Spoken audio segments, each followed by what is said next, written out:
कल्पना करा की हा जो व्यक्ती, आपण ते सर्वजण आहोत, आपण सर्व हा व्यक्ती आहोत.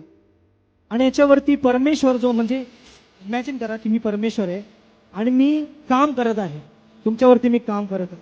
आम्हाला माहिती आहे की ज्यावेळेस आमच्या बिल्डिंग पुढे दुसरी एखादी बिल्डिंग होत असेल, कन्स्ट्रक्शन होत असेल, तर सर्वात पहिली काय होतं, तर खूप मोठा आवाज येतो, आवाज चालू असतो, सतत आवाज येत असतो आणि त्या आवाजाला आम्ही फार वैतागून जातो, नाही का?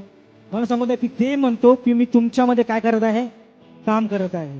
जर देव आमच्यामध्ये काम करत आहे, देवाने मला असं दाखवलं, तर तो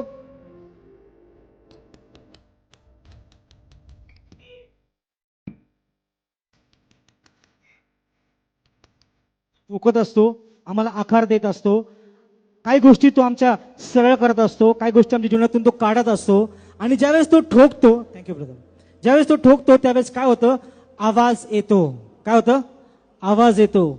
त्याच्या शस्त्राने ज्यावेळेस तो आम्हाला ठोकतो, कधी इकडं ठोकतो, कधी तिकडं ठोकतो, आणि त्यावेळेस काय होतं, आवाज येतो. आणि त्या आवाजाला आम्ही काय करतो, वैतागून जातो, आम्ही कुरकुर करतो. पण मला सांगू द्या, आज काही लोकांना परमेश्वर म्हणत आहे, त्या आवाजाला वैतागू नको, त्या ठोकण्याला वैतागू नको, कारण मी तुझ्यामध्ये काम करत आहे, असं परमेश्वर म्हणत आहे. मी तुमच्यामध्ये काम करत आहे. पुष्कळ त्या आवाजाविषयी आम्ही कुरकुर करतो, पण मला सांगू द्या की तुम्ही काळजी करू नका, त्या आवाजाला तुम्ही वैतागू नका, कारण देव तुमच्यामध्ये काम करत आहे. देव तुमच्यामध्ये काम करत आहे. आणि देवाचं वचन असं म्हणतं की जे काम मी आरंभलेलं आहे ते पूर्ण करायला मी समर्थ आहे, ते पूर्ण करायला मी समर्थ आहे.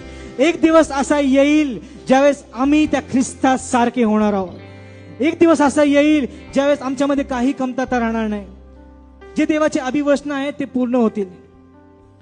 म्हणून तुम्ही कुरकुर करू नका, तुमच्यामध्ये काम चालू आहे.